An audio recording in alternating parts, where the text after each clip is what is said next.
contribution towards that theory or towards that discourse or literature. Right? So that's the third part, right? That's the third part.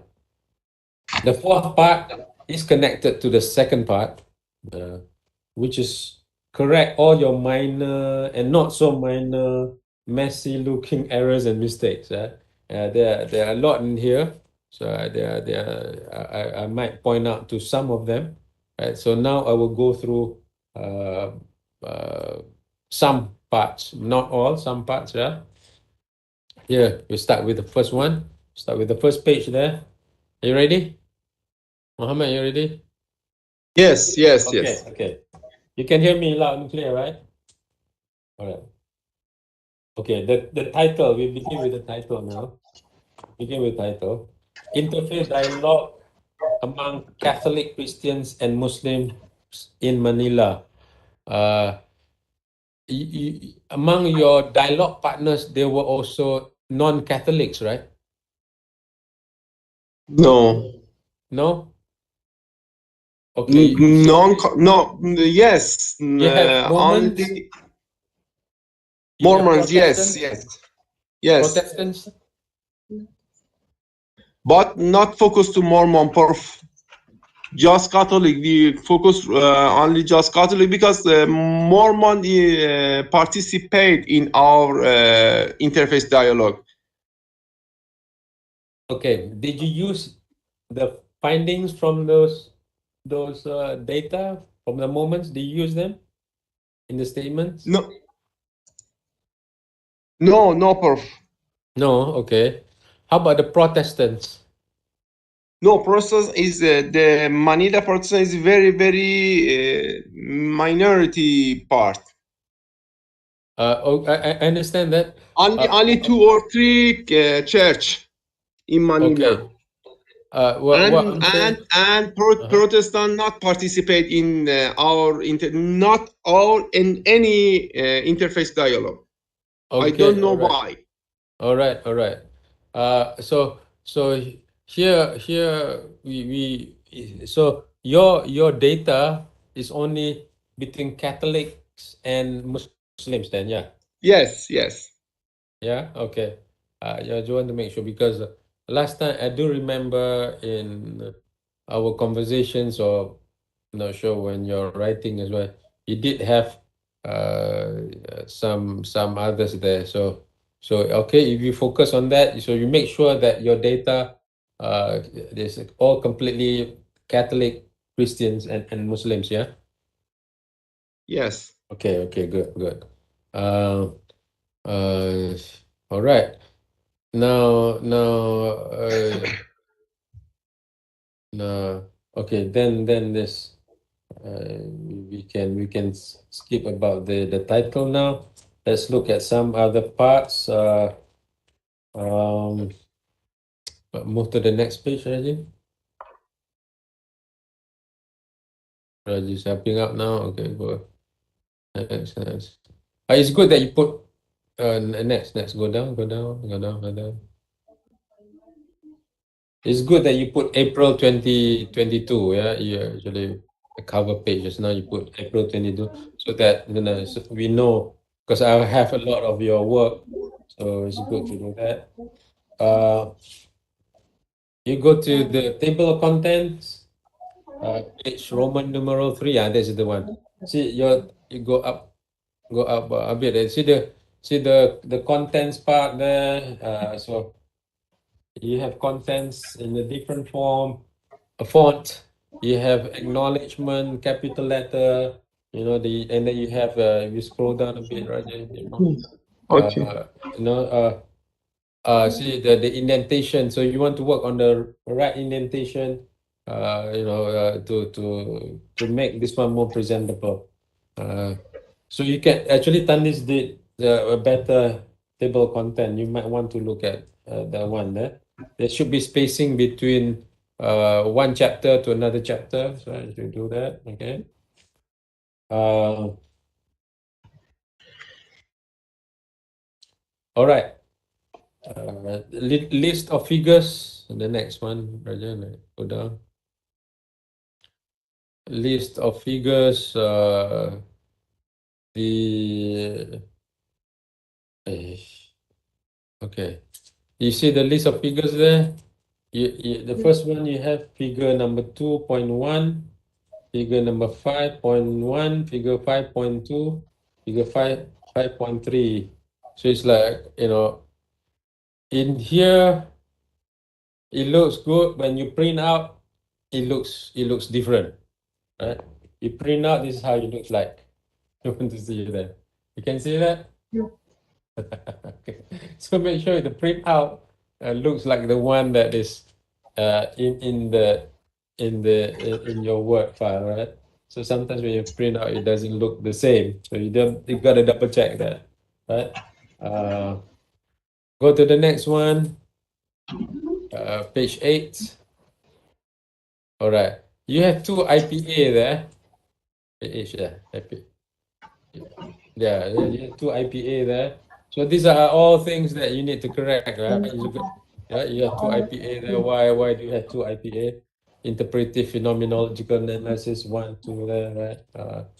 I have some minor things I will not go through. How do I pass back this thing to you? How do I pass back?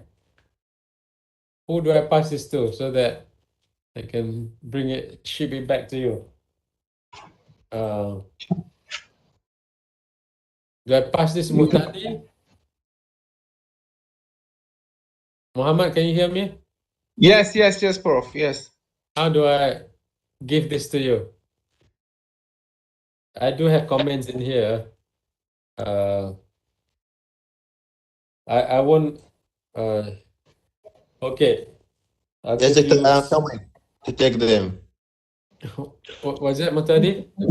I am coming to take them, take comments. All right. Okay. No, thank you, brother Mutadi. Thank you. You're welcome. That's my duty. Oh, this is a good man. Mutadi is a good man there. Thank Yes. you. I appreciate that. It's a good Iraqi there. Good man. Yes. Our brother. Hey, Mutadi, you can come over. It's okay. After this, we can have lunch together.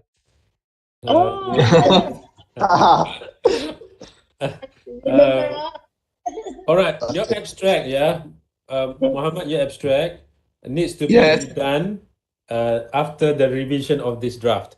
So you work on your draft first, and then you revise your abstract, right? Because the abstract will change, right? And the abstract, we did talk about, the thematic analysis resulted in the production of 43 basic concepts, 20 sub-themes, and 5 sub-main themes. So when you say something main themes, you name them so that we know, oh, these are the main themes, right? You do not want to name the 43 basic concepts, but the 5 main themes, you name them. So this is part of your key findings. So the key findings is your main themes will be part of the key findings. But the abstract will change because you're going to change the rest of your some parts, so that you will need to update your abstract, yeah? Yes. Okay. Let me say something else. Research goal and questions. Page 10, Raji, page 10.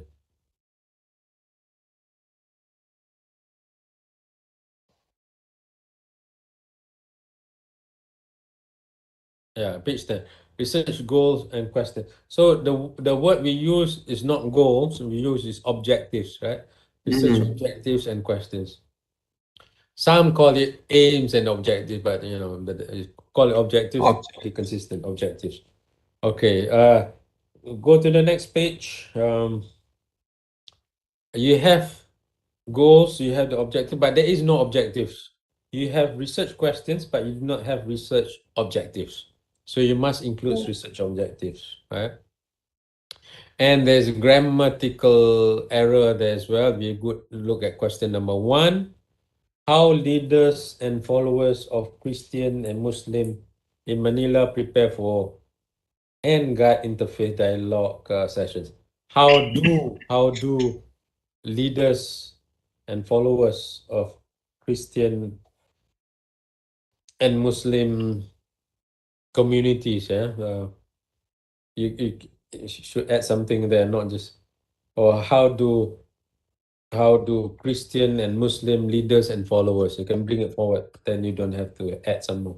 How do Christian and Muslim leaders and followers in Manila prepare for and guide in the interfaith dialogue sessions? Okay. Right? So you want to conclude the research objectives. Yes. Okay. All right.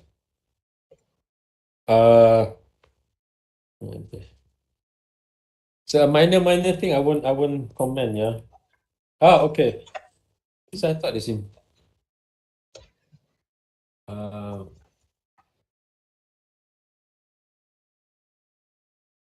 what else? You have a lot of bullets, right? For instance, page 32.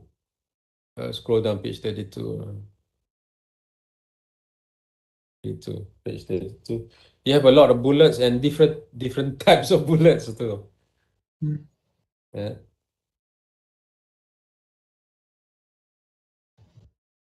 So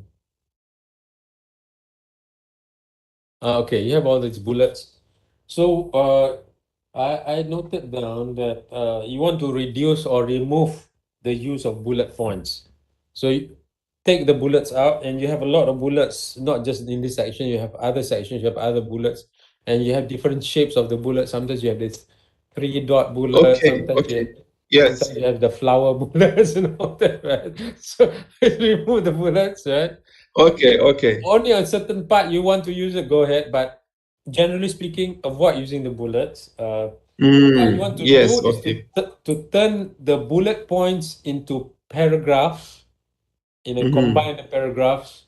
Yeah. Only when it's too long, you break it up, right? And then discuss it within the paragraphs, right?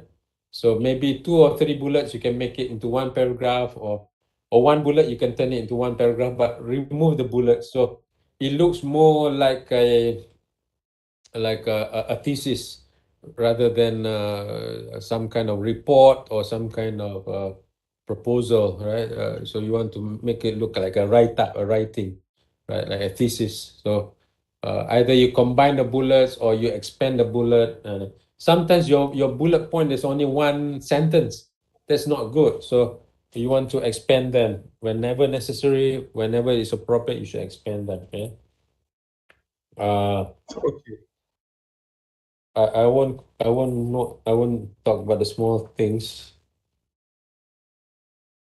Okay, like page 42 and page 38. You can go to page 38. So page 38.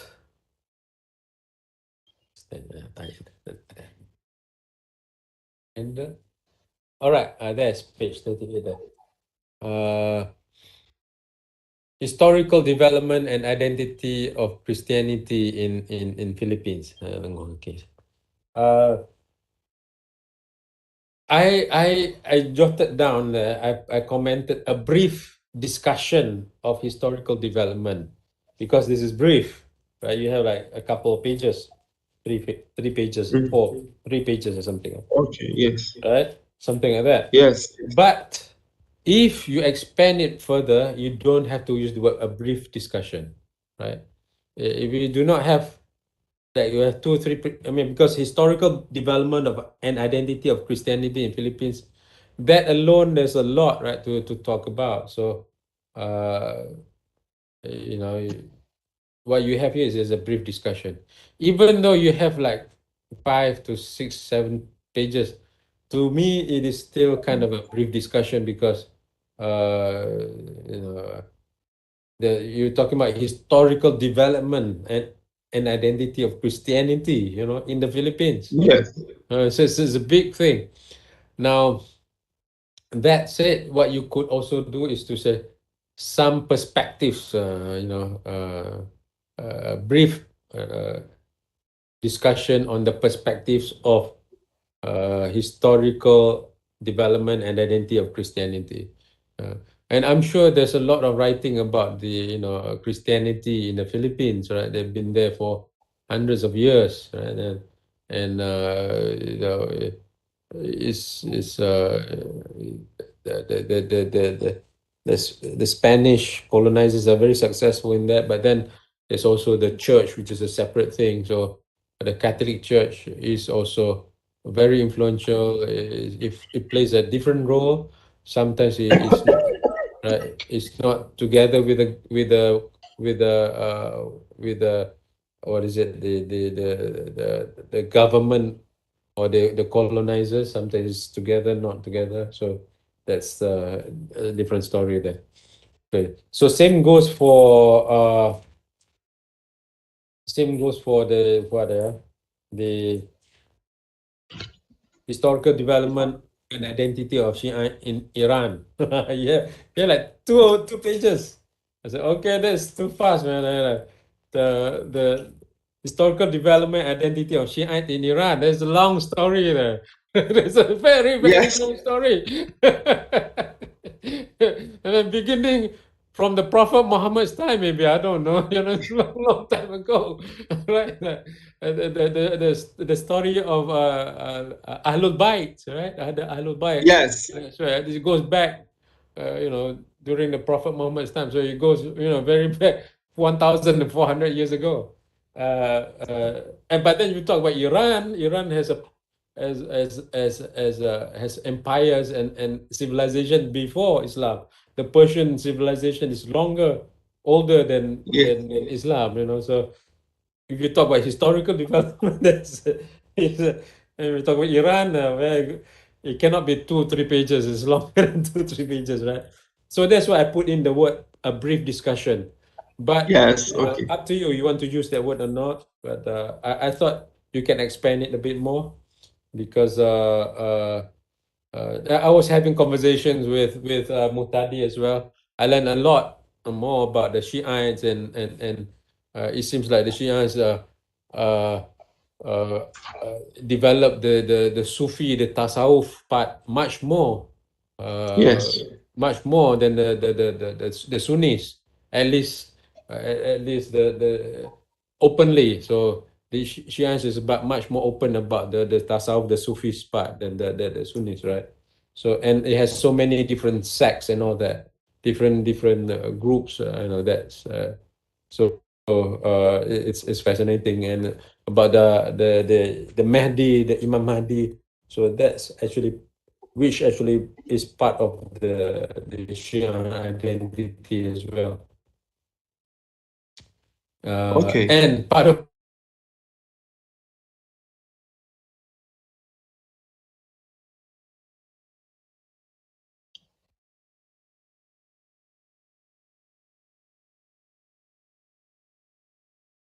Yes, Prof.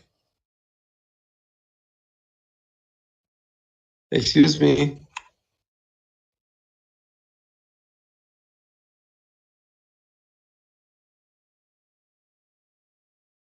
can you hear me? Okay, Yes. Yes. Yes. Now, okay. yes. Page 46, I noted down there, I said, why do you put this discussion here at the end of the chapter? So page 46 looks like you're introducing the chapter rather than you're ending the chapter. But here you have something here, I put a question mark. Why do you put this discussion here at the end of the chapter? So think about that, improve that. Page 47, I asked the question, is this your theoretical framework? Is this your theoretical framework? Yes. Muhammad, is that your theoretical Yes. framework? Yes. It is? It is, you call it conceptual process of research and interfaith dialogue. No. Yes. Yeah, is it? No, I don't think it's your theoretical framework, but it's the way you you list down the components meanings through document analysis, interview, and then you have mid-level leaders and followers, and then you have transformation there. So I'm not sure whether this is about the research process or your theoretical framework. So it's not clear.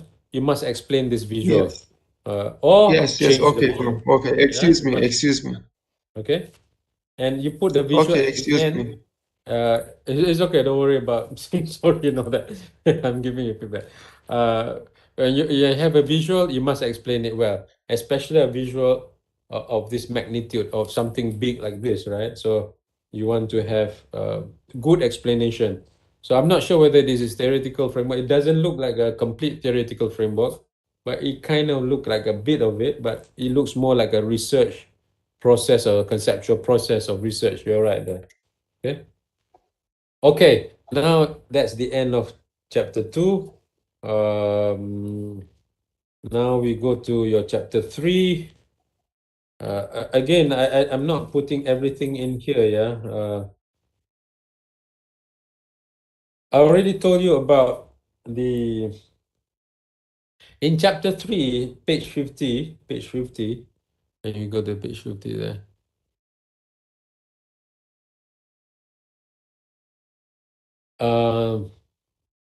Again, you have your research questions here, but they are not quite the same as your actual research questions. So you want to see which one do you want to, this one or your research question at the beginning chapter 2 there, right? So there's some are the same, some are similar but not the same. Your sampling method, you said it is appropriate to find a fairly homogeneous sample using purposive sampling. I'm not sure you're referring to your research or you're just quoting it from the the reference Smith and Osborne. So your research is certainly not homogeneous because you have interfaith groups. But if you do not have, then you will want to comment to it on this one. And you did say the Yes. sample consisted of at least 6 Christian and Muslim middle class religious leaders, right? But the sentence is not quite clear. You say the sample consisted of at least, this is page 51.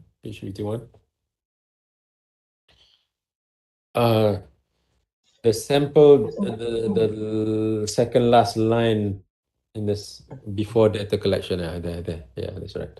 The sample consisted of at least 6 Christian and Muslim middle class religious leaders.